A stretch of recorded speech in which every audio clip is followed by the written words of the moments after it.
Hola, soy Bess Alcántara, bienvenidos al programa La Educación de la Vida. El tema de hoy es, el cuento y sus beneficios en el aprendizaje escolar. ¿Qué es el cuento? Es un relato breve de carácter imaginario donde hay pocos personajes y da cuenta de un solo hecho. ¿Cuál es la estructura lineal de un cuento? Es aquella que contiene una introducción donde se presenta el tiempo, el lugar y los personajes. Luego continúa el desarrollo donde ocurren los hechos y conflictos. Y termina con el desenlace donde concluye el conflicto. ¿Qué es la estructura cíclica de un cuento? Es aquella que comienza con una breve introducción y que el final lleva a la situación inicial, en forma de círculo donde el tiempo y los personajes no aprenden de la experiencia ni cambian sus actitudes. Ejemplo, una persona juega dinero en un casino, se narran los problemas familiares del jugador. El jugador pierde todo el dinero y la familia lo abandona. Y el personaje vuelve a jugar en el casino y continúa perdiendo hasta la bancarrota. ¿Qué es la estructura enmarcada de un cuento? Es cuando el narrador cuenta algo importante que el personaje hace y es contado como si fuese un cuadro de pintura. Por ejemplo, los relatos del conde Lucanor, del infante español Don Juan Manuel. ¿Qué es la estructura in media res? In media res es una expresión latina que significa en medio del asunto. La historia comienza con una acción, luego sigue un hecho determinado y finalmente el autor narra cómo surgió ese problema. ¿Qué es un final abierto?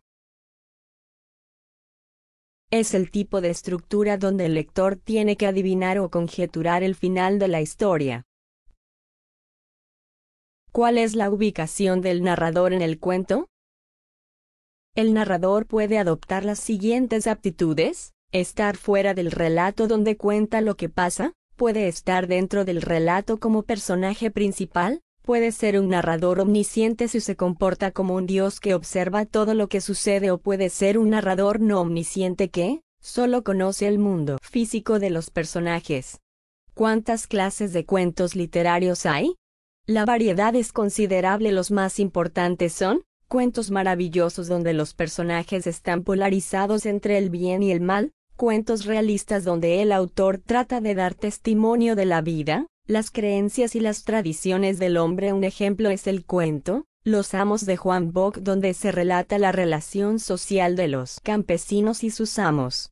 El cuento policial, que es una mezcla de la realidad con la fantasía en lugares reales conocidos, con retratos de personajes donde hay delitos, un detective que investiga, por lo que debe salir a las calles, y donde hay un espacio cerrado con suspenso. Luego tenemos el cuento de terror donde el narrador es protagonista y testigo, como ocurre en los cuentos de terror de Guy de Maupassant. Finalmente tenemos los cuentos de ciencia ficción, que son los que más me gustan, que cuentan con un espacio familiar que narra los hechos en dos líneas del tiempo. Tal es el caso de los cuentos de Isaac Asimov, escritor estadounidense. ¿Cuáles son las tres leyes del cuento?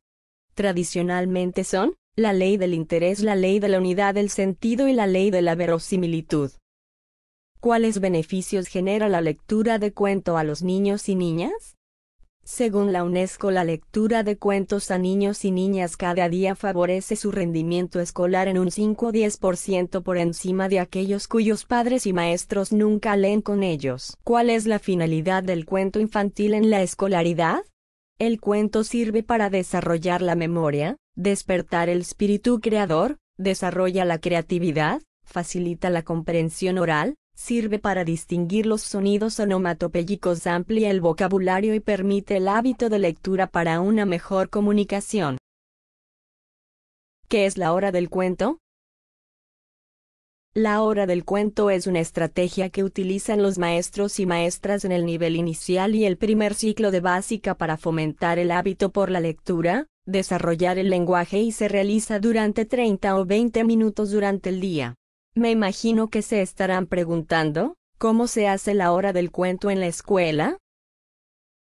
Los pasos metodológicos son la ilustración del personaje principal, conversación en pares, lectura modelada, preguntas y respuestas interactivas y ejercicios de producción del cuento leído. ¿Y qué libros de cuentos recomiendo para que leas a los niños? Los cuentos de los hermanos Grimm como El sastrecillo valiente, El viaje de Pulgarcito. Están también los cuentos clásicos de Charles Perrault, El gato con botas, Barba azul, entre otros. No se pueden quedar los cuentos de Hans Christian Andersen. Algunos son El patito feo, La rosa más bella del mundo, El ruiseñor, La niña de los gansos y La sirenita. Hemos llegado al final del programa La educación de la vida. No se pierda el próximo programa, es la enseñanza de los actos de habla en la escuela de hoy.